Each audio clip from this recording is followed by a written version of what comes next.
Hi guys, today I'll be sharing with you 3 solid tips on budget planning for young adults. And if you're also looking into budgeting for young couples, this is also the video for you. These are tips that I really wished I knew when I started working because it would have made such a big difference in my personal finance journey. But it doesn't need to be restricted only to personal finance because this is equally important if you want to grow your travel fund. And if you don't have a travel fund, well, you should check out the video right here where I talk specifically on why you should have a travel fund.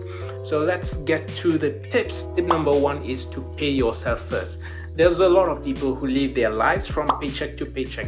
What essentially that means is that whatever you've received on a month as your salary, you use up most of it by the end of the month. And this is the exact plan, the exact blueprint for failure in the long run.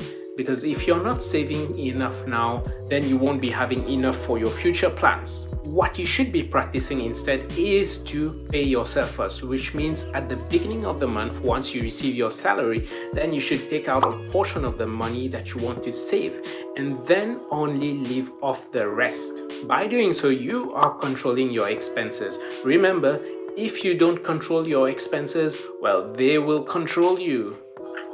Also, you get to practice being disciplined because discipline is very important in other areas of your life too. Number 2 is always to budget and to keep track of your expenses. It's good to put money aside for your savings, but it's equally important to keep track of all your expenses throughout the month. We normally note down our expenses in this app called Trail Wallet, and we use all these as a feedback to know at the end of the month on how much we're spending.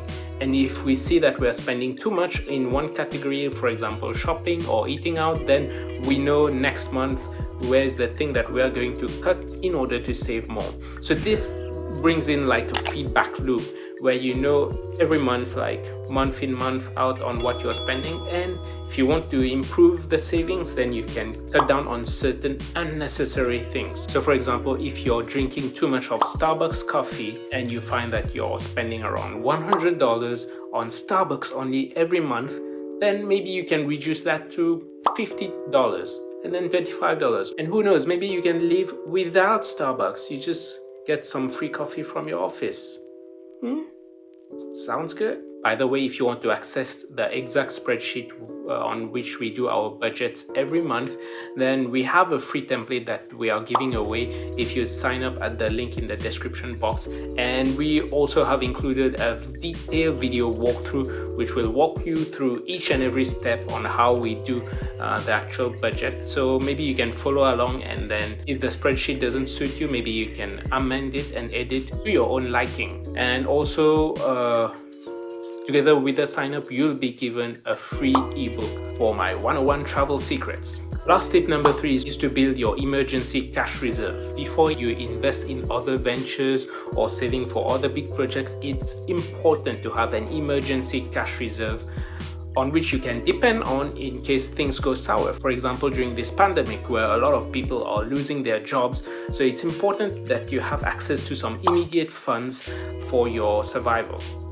Literally. And what is normally recommended is to have at least 6 months of your living expenses as a cash reserve. So for example, if you need 500 USD to live in a given month, like your average for every month is $500, then you might want to budget $3,000, 6 months, $3,000 worth of cash, so that you can access in case probably you lose your job or anything that is unforeseen. At least this 6 months will be a long period of time whereby you can depend on that reserve of funds. After you've reached those 6 months goal, then you can think about saving for your other projects and investments. However, do take note that as you live on, as you grow older, as you get married, your monthly expenses will increase together. So it's good to check that from time to time to ensure that you have the necessary amount at this given stage in your life.